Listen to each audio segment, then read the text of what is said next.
This class is the part present perfect tense, the second part of the present perfect continuous tense. I have already explained the first part of the present perfect continuous tense. This one is the second part. In the first class I have explained concept, only concept मैंने explain किया present perfect continuous tense, but in this class I am going to explain the sentence construction with solved example and I will give the in the last practice exercise for solving.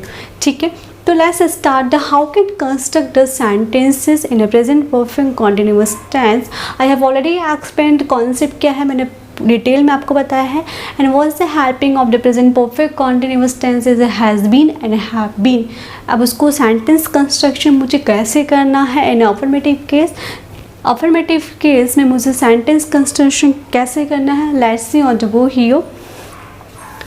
First of all, you put the subject, then you put the has or have, then you put the been here, then verb always use ing form, since, for and plus object. Is it clear?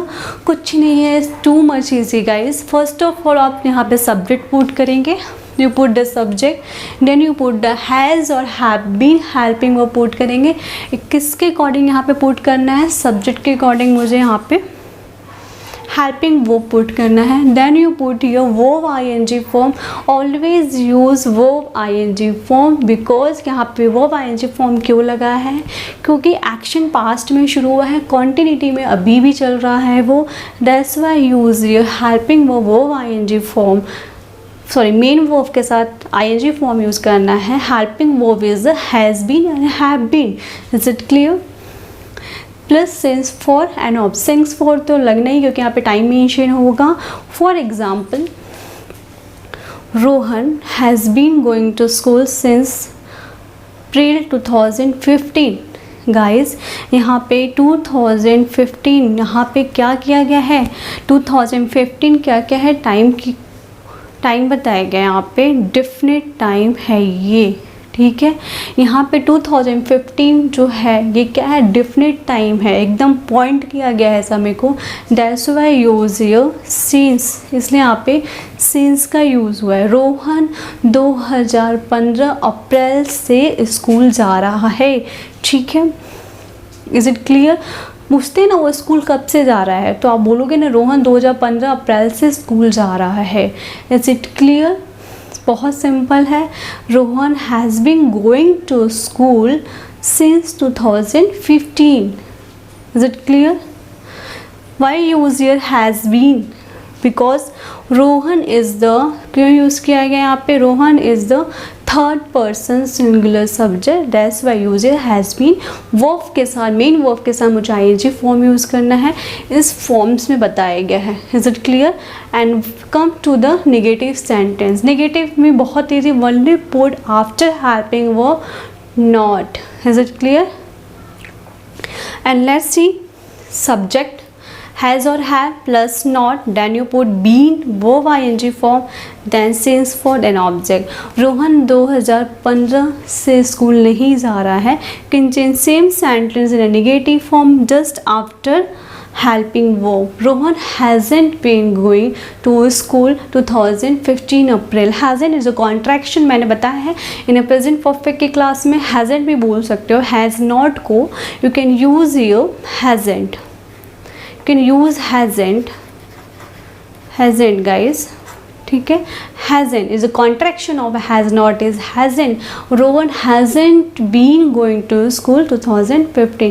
2015 से school नहीं जा रहा है. this one is a positive sentence, this one is a negative sentence. come in a second example, we have not been learning all our lesson for 3 years. हम 3 साल से अपने lesson को नहीं पढ़ रहे हैं. ठीक है, we have not been learning all our lesson. हम अपने लेसन को 3 साल से नहीं पढ़ रहे हैं. अगर इसका पॉजिटिव बनाना होता तो कैसे बनता, मैंने भी डिस्कस नहीं किया. हम 3 साल से अपने लेसन को क्या कर रहे हैं, लर्न कर रहे हैं या फिर पढ़ रहे हैं, जो भी है, लर्निंग याद कर रहे हैं. वी हैव बीन लर्निंग और आवर लेसन, हम हमारे लेसन को 3 साल से याद कर रहे हैं। The concept here is duration, 3 साल ड्यूरेशन। अब ये कब का 3 साल है पता नहीं, 10 साल पहले का 3 साल है कि अभी के जस्ट पहले का 3 साल है, कुछ भी नहीं पता है, पॉइंट नहीं किया गया यहाँ पे टाइम को। यहाँ पे केवल ड्यूरेशन ऑफ टाइम है, that's Y is your for के कॉन्सेप्ट यूज़ हुआ है, आप देख पा रहे हो यहाँ पे यूज़ फॉर। वी के साथ always use have been. Is it clear? हम 10 साल से अपने लेसन को याद कर रहे हैं, हम 10 साल से अपने लेसन को नहीं याद कर रहे हैं। If you change the negative, is it clear? Come to the interrogative slide. What say the interrogative side? Interrogative में first of all you put here WH family, then you put the helping verb, then you put the subject, then you put the. So guys, now the turn is the interrogative side. Interrogative sentence मुझे कैसे construct करने हैं? There are 2 method for asking the question. 2 questions पूछने के method होते हैं, with WH family, एक without WH family. चलिए देखते हैं सेंटेंस का फॉर्म्स कैसे कंस्ट्रक्ट होता है यहाँ पे। तो let's see on the board here. First of you put WH family, then you put the has or have, then you put the subject, then you put the been, then verb ing form, then since, for, then you put the object here. Is it clear? And without WH family, first of all you put has or have, then you put subject, then you put been, then verb ing form, then since, for, then object here. ठीक है, आप देख रहे हो जो been हम put कर रहे हैं आफ्टर सब्जेक्ट पुट कर रहे हैं। Is it clear? देखो, why has Rohan been going to school 2015? क्यों रोहन 2015 से स्कूल जा रहा है? क्यों जा रहा है? क्या अगर आपको पूछना हो क्या रोहन 2015 से स्कूल जा रहा है, यहाँ पे क्लेरिफिकेशन आप लोगे, तो क्लेरिफिकेशन जब आप लोगे तो सबसे पहले आप हेल्पिंग वर्ब पुट करोगे। क्या रोहन 2015 से स्कूल जा रहा है? Has Rohan been going to school 2015? Is it clear? समझ में आ रहा है? यहाँ पे विदाउट WH फैमिली के क्वेश्चंस नहीं मैंने लिखा हुआ है, तो आप बहुत सिंपल तरीके से बना सकते हो, आप WH फैमिली को हटा सकते हो। Is it clear? And next question, क्या हम 3 साल से अपने लेसन को याद कर रहे हैं? Have you been learning English, sorry our lesson 3 years? ठीक है, बहुत सिंपल है। Have we been learning our lesson for 3 years? क्या हम 3 साल से अपने लेसन को याद कर रहे हैं? एंड इंट्रो नेगेटिव सेंटेंस हम कैसे बनाएंगे? Let's see on the here. बहुत सिंपल है, इन दोनों के कॉम्बिनेशन होते हैं नेगेटिव एंड इंट्रोगेटिव, ठीक है। And how can construct the sentence here? Intro negative, first of all you put here WH family, then has, have, then you put subject, not, been, verb ing form, since, and object here. Next one, without WH family, has or have, then subject, not, been, verb ing form, since, for, and object here. Simple है। क्या रोहन 2015 से school नहीं जा रहा है? क्यों जा रहा है 2015 से स्कूल? क्यों नहीं जा रहा है? Is it clear? Why has Rohan not been going to school since April 2015? Is it clear? Next, क्या हम अपना लेसन नहीं लर्न कर रहे हैं 3 साल से? Is it clear? इसमें भी कॉम्बिनेशन है इंट्रो नेगेटिव सेंटेंस के। So guys it's all about the sentence construction over the present perfect continuous tense. I will show the some more example related to this one. Is it clear? Let's say relax guys, all these सब sentences related to affirmative based sentence पे हैं। affirmative जो positive sentence है उसको और कुछ example के साथ मैं लेके आया हूँ आपके सामने, जिससे आपके कॉन्सेप्ट और भी ईजिली तरीके से क्लियर हो पाए। तो let's see what's the first sentence से। राम इस किताब को 2 घंटे से पढ़ रहा है। इस किताब को 2 घंटे से पढ़ रहा है, तो 2 घंटे से पढ़ रहा है। This one is the duration of time. Duration है तो इसके लिए हम क्या लगाएंगे? 4।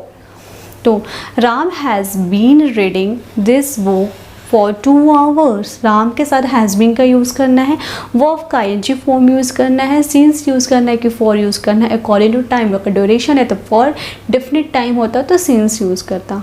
ठीक है, अगर यही बोल लेता राम 2 बजे से किताब पढ़ रहा है 2 PM 2 AM, तो आप क्या यहाँ पे सिंपल सेंस लगा देते। 2 घंटे बोला गया है, ड्यूरेशन है, टाइम पीरियड है, तो फॉर का यूज़ करेंगे। नेक्स्ट वन, लड़की सुबह से रो रही है। लड़की सुबह से रो रही है, सुबह से रो रही है तो मॉर्निंग टाइम से, तो यहाँ पे क्या हो गया, सीन्स हो गया। गर्ल हैज़ बीन सो रही है, सॉरी स्लीपिंग सिंस मॉर्निंग। ठीक है, sleeping since morning. Morning is a different time, सो रही है नॉट रो रही है। नेक्स्ट वन, वह इस घर में जनवरी से आ रहा है।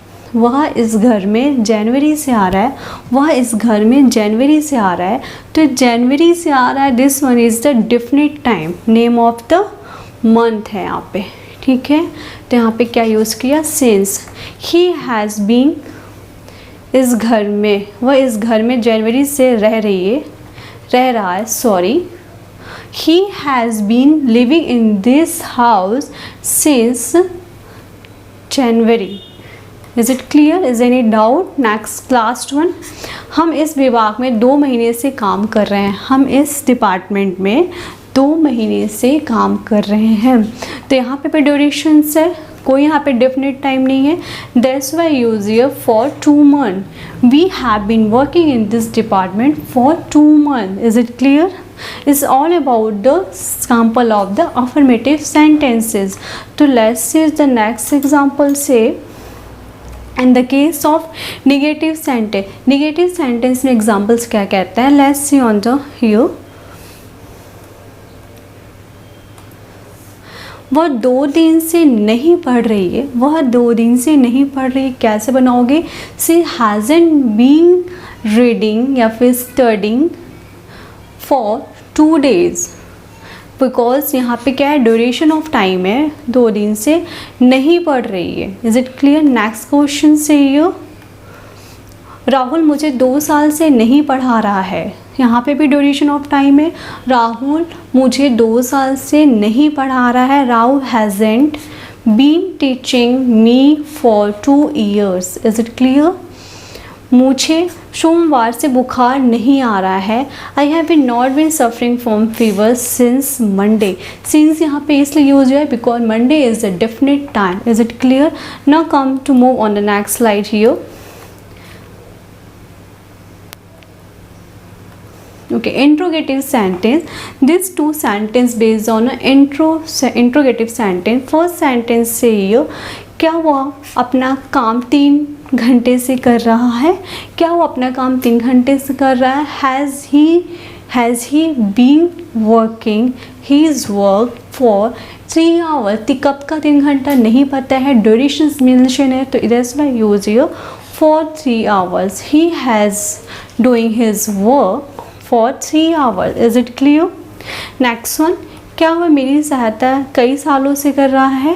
कई साले, many years। यहाँ पे भी क्या है, टाइम ड्यूरेशन से, कब का कई साल नहीं पता है, not use since, only use for have they been helping me for many years. Is it clear? कुछ भी डाउट्स है तो आप मुझसे पूछ सकते हैं, लेकिन मैंने बहुत ही डीपली समझाया है, कोई पॉइंट ही नहीं है पूछने के लिए आपके लिए। Next one, show you this chart is showing the exercise for the practice exercise. You can take a screenshot of this. I can solve at your home. It's become too much. It is practice max manu perfect. जितनी आप practice करो English उतनी command आएगी। Is it clear, guys? There is a from 1 to 20 questions here. I can give you the screen. Okay, you can take the screenshot of this exercise. अगर आपके पास app होगा तब वहाँ से इजीली डाउनलोड करके भी इसको सॉल्व, प्रिंट निकाल के सॉल्व कर सकते हैं।